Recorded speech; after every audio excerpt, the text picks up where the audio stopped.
Oh, come on. Now we gotta talk about Rogue. Robbie, you didn't mention X deck. Well, it's probably gonna be in here.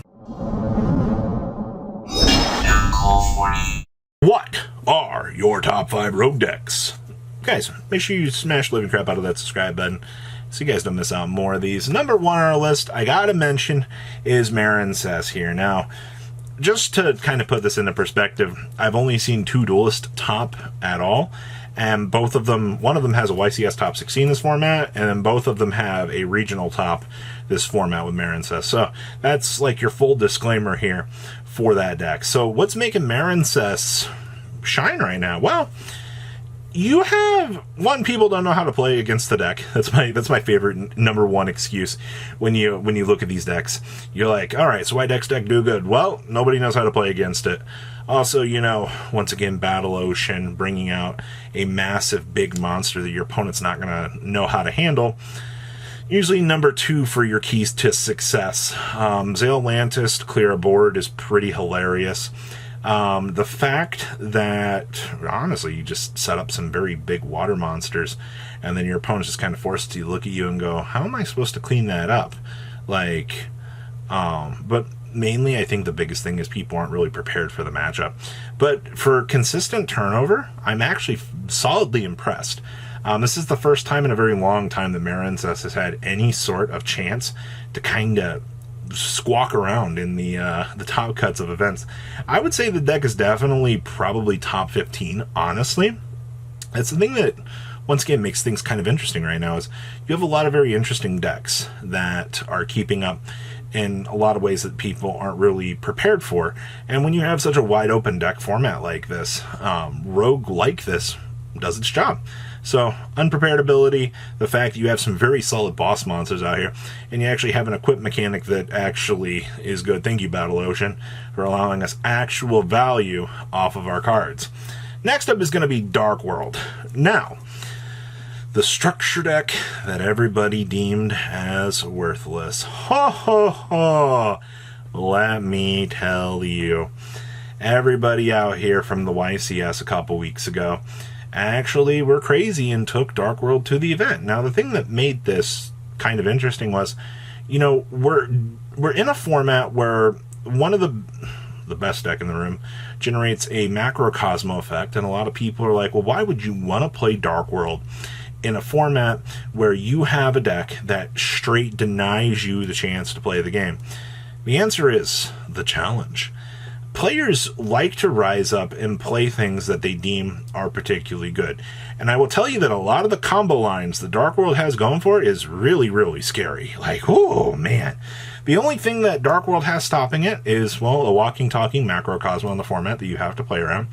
And the fact that you can lose to yourself. Now, there are ways to build your deck, who would have guessed that, to lower the consistency of the bricks, which means you're going to lose a little bit of power in certain combo extensions, but you can build better boards.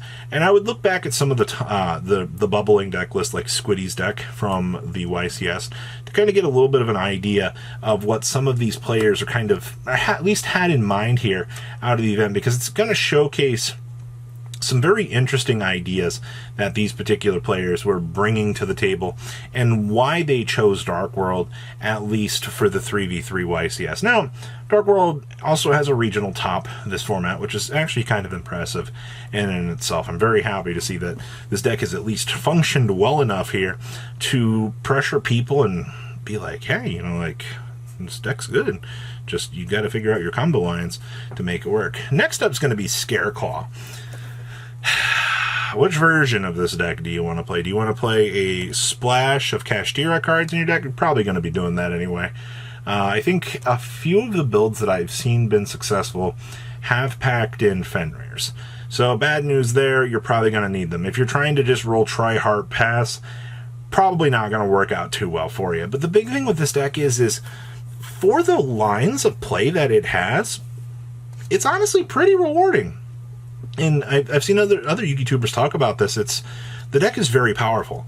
And honestly, I was considering this for top 10, but it doesn't have enough real turnover or conversion here. Or enough people aren't really looking at this deck to give it a chance to really consider. And that's, I think, the biggest thing. And obviously, we're between this and Vices of Stroud right now. I assume once we get Vices of Stroud that this deck will kind of reboot its life. And we'll see more and more players kind of pick this back up and give this a shot. But right now, it's just kind of floating in a place that I don't know. It's just very interesting to me because like a lot of decks struggle with this. It's topped regionals. It's actually topped a regional fairly recently. Same thing with Dark World. So it's not like players aren't aware of this. I just think that maybe the combo lines are too hard for Scareclaw. That must be the reason, right? Like that'd be the only reason. If deck too complicated, me brain no work, right? Insert my head hurts meme here. But honestly, I still would consider this deck. Even if like you're a rogue player out here and you're hearing me, you're cheering for me right now as I'm mentioning this, I can't see a reason why, other than Kashtira hurt my head, Macro Cosmo bad. That'd be like the only real thing that I would see that would be keeping Scareclaw really down right now as some sort of rogue competitor. Oh boy. Guys, take it in for a second. Robbie's got to mention dinosaurs. Oh my gosh. Ultimate Conductor is back as a viable rogue strategy that still might have some problems out here. Don't get your hopes up, all right? I think that this deck has some pretty cool combo lines. Thrusting into an evenly matched feels really good right now. And dinosaurs are really good at baiting out hand traps. Whoo, boy. Your opponent sees a dino card or a Misk coming down or a Misk banished from the graveyard. Oh, you can bet your butt there's about to be a hand trap going off. You see that Ash Blossom and Joyous Spring over there? Your Misk is getting ashed with the quickness. That's why the builds that I've seen here have been playing Thrust as a way to kind of toggle into the evenly to try to clean things up. Now, obviously, all things considered, you still need an interaction from the opponent. You still need a way to toggle your opponent's hand trap. All right, I got to be very clear and upfront about that. You can't just thrust for no reason and not expect, some sort of difficulty. That's the big thing here, all right? Your interaction has to deal with your opponent being able to do something. And once again, Dinosaur, big scary. Ultimate Conductor is a very scary card. As soon as that deck starts tearing through things, your opponent is going to kind of look around at you and go, what am I supposed to do about a 3500 Ultimate Conductor? Also, big thing about Conductor right now is if you can flip down an entire Kashtira board, you're going to town. Like, that's going to be the freest real estate ever for that Ultimate Conductor. Literally, Book of Eclipse is just clean up pile 9 for this deck. Full Dino combo through a Kashtira board is just hilarious to watch. And it happens, oddly enough. So, I got to give it to the Dinosaur mains out here. Your things calm down long enough for you to get the chance to play. And then last but not least on our list here is Floowandereeze. So, but all coping aside, all right, with the loss of the barrier statue, a lot of the Floowandereeze players trash this deck. Perfectly understandable, all right? Like, my free auto win con. No, I have to work for my wins now. This is so BS. Well, not entirely. I think the biggest things that you really need to consider when playing Flounder right now is how good a value am I going to get off of my dear friend Apex Avian, Mega Ryza, and NPen. Because those three are going to be the working forces of your deck that are going to try to put you in to winning positions.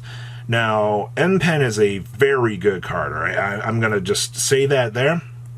I think everything that NPen's going to try to do in this format is going to be very solid. There will be some matchups that you're just going to hate yourself, but that's a story for another day here. So I just want to tell everybody here that, yeah, Floowandereeze is still somewhat of a decent rogue pick. It's not going to have an amazing time, and you're going to have to work for a lot of those wins. Oh boy, who would have guessed? Having to actually work instead of rolling the barrier statue across the keyboard to win the game. That's to be expected right now, honestly. Outside of that, your rogue picks are looking pretty solid right now. I think you have a lot of good decks that you can pick up and actually have a decent chance with this format. And that's what you want to see is, you know, even like you push on down to the rogue category here, decks can still do things. And that's really what you want to see. Guys, leave a comment down below, tell me what you guys think, and I'll see your beautiful faces back here later in the day, guys. Peace out. Patrons, thank you.